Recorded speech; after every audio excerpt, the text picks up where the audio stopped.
IELTS IELTS কি, কাদের জন্য, কিভাবে প্রস্তুতি নিব, এটার কিছু বেসিক কোয়েশ্চেন যে আমি কি আইএলস পারবো কিনা, পরীক্ষা দেওয়ার জন্য কি ধরনের যোগ্যতার প্রয়োজন হয়, কত টাকা লাগতে পারে, বছরে কতবার পরীক্ষা দেওয়া যায়, পরীক্ষা দিলে কিভাবে দিতে হবে, কম্পিউটার বেস দিতে হবে নাকি পেপার বেস দিতে হবে, কোথায় দিতে হবে, সেন্টার কোথায়, রেজাল্ট কতদিন পরে পাবো, রেজাল্ট কিভাবে পাবো, হার্ড কপি পাবো নাকি সফট কপি পাবো, তারপর হচ্ছে প্রিপারেশন নিতে কত টাকা লাগবে, আমি কি পারবো কিনা, এখানে কি কি বেসিক জানার প্রয়োজন হবে, কি কি বইয়ের দরকার হবে, কত দিনে আমি প্রস্তুতি নিতে পারবো, অনেক অনেক কোয়েশ্চেন। এই কোয়েশ্চেনগুলো যদি আপনার মাথায় থেকে থাকে তাহলে আজকে এই লেসনটি আপনার জন্য লাইফ চেঞ্জিং হতে যাচ্ছে। আপনার আইএলস রিলেটেড বেসিক যে কোয়েশ্চেনগুলো আছে সেগুলোর কিছু সলিউশন আজকে আপনাদেরকে দেওয়ার চেষ্টা করব। Before that, welcome to our channel Banglish.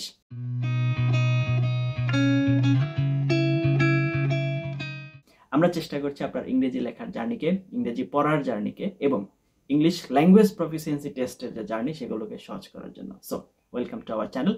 যদি আপনি আমাদের চ্যানেলে নতুন হয়ে থাকেন তাহলে দয়া করে সাবস্ক্রাইব করে পাশে থাকতে ভুলবেন না, আর যদি আপনি সাবস্ক্রাইবার অলরেডি হয়ে থাকেন দেন ইউ আর দ্য বস। চলুন আমাদের চলে যাই মূল আলোচনা, সেটা হচ্ছে আইএলস। IELTS আমরা যদি প্রথম থেকে শুরু করি, international English language testing system. এটার প্রকারভেদ যদি আমি আপনাকে বলি, প্রকারভেদ হচ্ছে আপনার প্রথমে যদি শুরু করি তাহলে এটা হচ্ছে আপনি যদি রেগুলার চিন্তা করেন অথবা ইউকেভিআই, রেগুলার একাডেমিক এবং হচ্ছে জেনারেল ট্রেনিং, ইউকেভিআইও একাডেমিক এবং জেনারেল ট্রেনিং। এখন কথা হচ্ছে রেগুলার এবং ইউকেভিআই এর মধ্যে পার্থক্য কি। রেগুলার হচ্ছে সবার জন্য আর ইউকেভিআই হচ্ছে ইউকের জন্য স্পেশাল। এতে আপনার একটা ইমিগ্রেশন কোড জেনারেট হয় এবং এতে আপনার যদি কিছু স্কোর কমও হয় আপনি ইউকেভিআই দিয়ে ইউকেতে ঢুকে যেতে পারবেন, সেটা আবার অন্য কোনো দেশের জন্য বিশেষ কোনো সুবিধা বরাদ্দ রাখে না। এছাড়াও একাডেমিক জেনারেল ট্রেনিং এর বাইরেও আইএলস আছে, সেগুলোকে হচ্ছে কি বলা হচ্ছে life skill A1, A2 and B1। এগুলো আপনার হচ্ছে শিক্ষিত মানুষের জন্য না।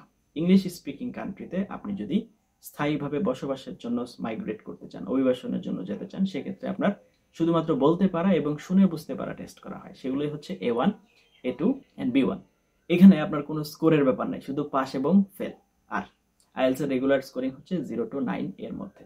এখন সর্বপ্রথম কোয়েশ্চেন, আমি কি আইএলস দিতে পারবো কিনা। দেখুন, আপনি যদি 18+ হয়ে থাকেন, দ্যাট মিনস আপনি যদি অ্যাডাল্ট হয়ে থাকেন, আপনার আর কোনো যোগ্যতার প্রয়োজন নেই, ইনাফ। আপনি যে 18+, এইটাই যথেষ্ট রেজিস্ট্রেশন করার জন্য। তো রেজিস্ট্রেশন করার জন্য কি লাগবে, পাসপোর্ট লাগবে। কিছু কিছু ক্ষেত্রে স্মার্ট কার্ড দিয়েও হতে পারে, সেহেতু এটা আপনি সেন্টার বেইজে আপনি হচ্ছে ডিসাইড করবেন যেটা কি হবে কি হবে না। তো বাংলাদেশে কারা পরীক্ষা নিয়ে থাকে, বাংলাদেশে দুইটা প্রতিষ্ঠান আইএলস এক্সাম নিয়ে থাকে, একটা হচ্ছে ব্রিটিশ কাউন্সিল এবং হচ্ছে আইডিপি। তো ব্রিটিশ কাউন্সিল এবং আইডিপি বাংলাদেশে অনেক সেন্টার আছে। আপনি বড় বড় শহর ঢাকা, চট্টগ্রাম, রাজশাহী থেকে শুরু করে অনেক ছোট ছোট শহর ময়মনসিংহ থেকে শুরু করে সব জায়গাতে মোটামুটি আইএলস এর সেন্টার আছে। তো আশা করি আপনি সেখানে যে কোনো জায়গায় আপনি জাস্ট অনলাইন সার্চ করলে হবে যে IELTS exam centre near to me, এটা লিখে সার্চ করলে আপনার লোকেশন অনুযায়ী গুগল আপনাকে দেখাই দিবে আপনার আশেপাশে কোন সেন্টারটা সবচেয়ে ভালো আছে, সেখানে আপনি পরীক্ষা দিতে পারবেন।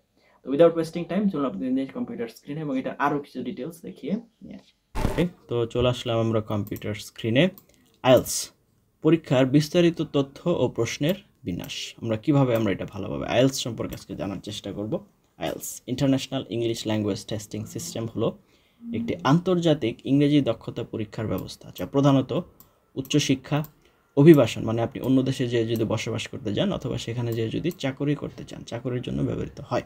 এই পরীক্ষাটি দুটি ধরনের হতে পারে, একাডেমিক আইএলস আর একটা হচ্ছে জেনারেল ট্রেনিং আইএলস। যারা বিদেশে উচ্চশিক্ষা নিতে চান তাদের জন্য একাডেমিক, যারা কর্মসংস্থান বা অভিবাসনের জন্য আবেদন করতে চান তাদের জন্য হচ্ছে জেনারেল ট্রেনিং আইএলস। আইএলস পরীক্ষার কাঠামো ও প্রশ্নের বিন্যাস। তো মূলত 4টা অংশ, প্রথমে হচ্ছে লিসনিং, তারপরে হচ্ছে রিডিং, তারপর রাইটিং এবং তারপর হচ্ছে স্পিকিং। তো প্রত্যেকটার স্কোর হচ্ছে আপনার 0 to 9 এর মধ্যে এবং 0.5 করে, যেমন হচ্ছে আপনার ধরেন 4, 4.5, তারপরে হচ্ছে 5, তারপরে হচ্ছে 5.5, তারপরে হচ্ছে 6, এইভাবে 5 পয়েন্ট করে করে হচ্ছে আগাবে। লিসনিং আপনার সময় 30 মিনিট অন অ্যাভারেজ ধরে রাখেন। প্রশ্নের সংখ্যা হচ্ছে 40, বিভাগ হচ্ছে 4টি, সেকশন 1, তারপরে হচ্ছে সেকশন 2, তারপর হচ্ছে সেকশন 3, তারপর হচ্ছে সেকশন 4। এখন প্রশ্নের ধরন কি কি, মাল্টিপল চয়েস এমসিকিউ। একটা এক্সাম্পল দেখুন, এই যে আপনার একটা কোয়েশ্চেন, তারপর হচ্ছে তার আনসার চয়েস আছে 3টা। এখানে লিসনিংয়ের ক্ষেত্রে আনসার চয়েস থাকবে 3টার মধ্যে একটা আপনাকে খুঁজে বের করতে হবে। এরপর হচ্ছে ফর্ম কমপ্লিশন, ফর্ম পূরণ করা, শূন্যস্থান পূরণ করা আর কি, এটাও লিসনিংয়ের একটা কোয়েশ্চেন টাইপ। এরপর হচ্ছে সেন্টেন্স কমপ্লিশন, এখানে একটা ইনকমপ্লিট সেন্টেন্স আছে, এখানে একটা ওয়ার্ড দিয়ে পূরণ করতে হবে। এরপরে আসেন রিডিং। রিডিংয়ের ক্ষেত্রে সময় কতক্ষণ? 60 মিনিটস। কোয়েশ্চেন কয়টা? 4টা। একাডেমিক ও জেনারেল ট্রেনিংয়ের প্রশ্ন আলাদা হয়। ওকে, তো পার্থক্য কি? একাডেমিকের ক্ষেত্রে রিডিং প্যাসেজ থাকবে 3টা বড় বড়, আর জেনারেল ট্রেনিংয়ের ক্ষেত্রে রিডিং প্যাসেজ থাকবে 5টা। এর ভিতরে একটা হচ্ছে বড়, বাকি 4টা হচ্ছে ছোট ছোট। এই হচ্ছে ডিফারেন্স। এবং এখানে যে 3টা আসবে এগুলো রিসার্চ বেসড টপিক থেকে আসবে, আর এখানে যে 5টা আসবে এগুলো হচ্ছে everyday life business related topic থেকে আসবে। তো এখানে কোয়েশ্চেন কী কী আছে? True false not given. হ্যাঁ, তো এখানে আবার হচ্ছে আপনার ট্রু ফলস নট গিভেনের ক্ষেত্রে আপনার সত্য মিথ্যা উল্লেখ নেই এগুলো আসবে, ম্যাচিং হেডিংস আসবে, সামারি কমপ্লিশন আসবে, এই ধরনের কোয়েশ্চেন আপনার রিডিংয়ের ক্ষেত্রে আসবে। এরপর আসেন রাইটিং। রাইটিংয়ের ক্ষেত্রে আপনার সময় হচ্ছে 60 মিনিটস এবং একাডেমিক এবং জেনারেল ট্রেনিংয়ের জন্য আলাদা। একাডেমিকের ক্ষেত্রে টাস্ক 1 হচ্ছে গ্রাফ, একটা ছবি 150 ওয়ার্ডের ভিতরে লিখে দিতে হবে। সাপোজ এখানে হচ্ছে আপনার একটা কোয়েশ্চেন দেওয়া হয়েছে, এরকম একটা কোয়েশ্চেন থাকবে, একটা ছবি থাকবে।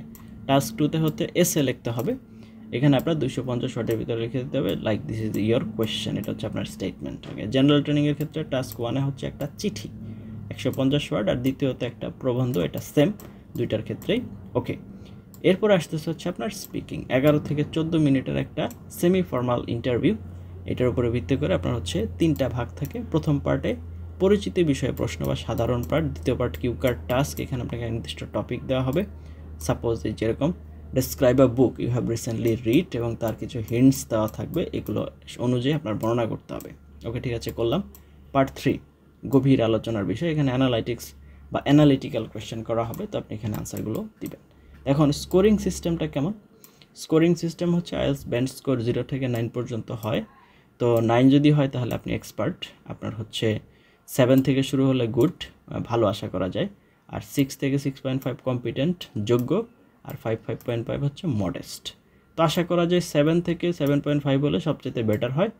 এই হচ্ছে মোটামুটি আইএলটিএসের ব্যাপারে আপনাদের কিছু বেসিক ইনফরমেশন। এতক্ষণ আপনারা হচ্ছে এই ডিটেলসগুলো দেখলেন, এখন আরও কিছু ডিটেলস এখানে অ্যাড করতে হবে। সাপোজ আমি হচ্ছে পরীক্ষা দেওয়ার কতদিন পরে স্কোর পাবো? নর্মালি হচ্ছে 11 কর্মদিবস, তো ধরে রাখেন 15 দিন। এর মধ্যে কোনো ছুটি ছাটা, 2টা সাপ্তাহিক ছুটি সব মিলিয়ে 15 দিনের ভিতরে আপনি স্কোর পেতে যাচ্ছেন। এখন স্কোর পাওয়ার পর যদি আপনি চান যে আমার স্কোরে আমি এই স্কোর আমার পছন্দ হয় না, সেক্ষেত্রে আপনি কি করতে পারবেন? ইউআর করতে পারবেন, মানে এটা চ্যালেঞ্জ করতে পারবেন আমাদের ভাষায় যদি বলে। আবার আপনি যদি কম্পিউটার বেসড এক্সাম দিয়ে থাকেন, সেক্ষেত্রে একটা বিশেষ স্কিলের জন্য পরীক্ষা আলাদা দিতে পারবেন। সাপোজ আপনি স্পিকিং এর জন্য টেস্ট দিলেন, আপনি আলাদা, রাইটিং এর জন্য, রিডিং এর জন্য আলাদা টেস্ট, বাকি 3 মডিউলার দিবেন না, কারণ ওগুলো আপনার হয়ে গেছে। তো সেক্ষেত্রে আমাদের আইএলটিএস এক্সামের মোড এখন 2টা, একটা হচ্ছে কম্পিউটার বেসড আর একটা হচ্ছে পেপার বেসড। পেপার বেসড যখন আপনি দিবেন সেক্ষেত্রে আপনাকে কলম দিয়ে পরীক্ষা দিতে হবে, আর কম্পিউটার বেসড যখন দিবেন তাহলে কম্পিউটারের মাধ্যমে দিতে হবে। তো বুঝতেই পারছেন, এই হচ্ছে আপনার আইএলটিএস এর প্রকারভেদ যদি আমরা বলি। তো এরপরে যদি আমরা আসি, তাহলে এরপরে যেটা আসতেছে সেটা হচ্ছে যে আইএলটিএস আমরা হচ্ছে রেজিস্ট্রেশন করব কিভাবে। আপনার আশেপাশে যে সেন্টারগুলো আছে সেখানে চলে যান, সেখানে চলে গেলে আপনি হচ্ছে পাসপোর্ট নিয়ে যাবেন, আপনাকে ওরা অ্যামাউন্টের কথা বলে দিবে। তো নর্মালি এখন হচ্ছে আপনার মেবি হচ্ছে আপনার সামথিং কিছু একটা হবে। তো আপনি এটা আমি এখন বললাম না, কারণ হচ্ছে এটা আপ ডাউন করে, তো এই জন্য আসলে আমি সঠিক অ্যামাউন্টটা বললাম না, এটা আপনার অনলাইনে সার্চ দিলেই পেয়ে যাবেন। ওকে, তো এখন কথা হচ্ছে যে আইএলটিএস প্রিপারেশন নেওয়ার জন্য কি কি বই? দেখুন, ক্যামব্রিজ বই আছে, ক্যামব্রিজ আইএলটিএস আপনার 1 থেকে 19-20 পর্যন্ত চলে আসার কথা।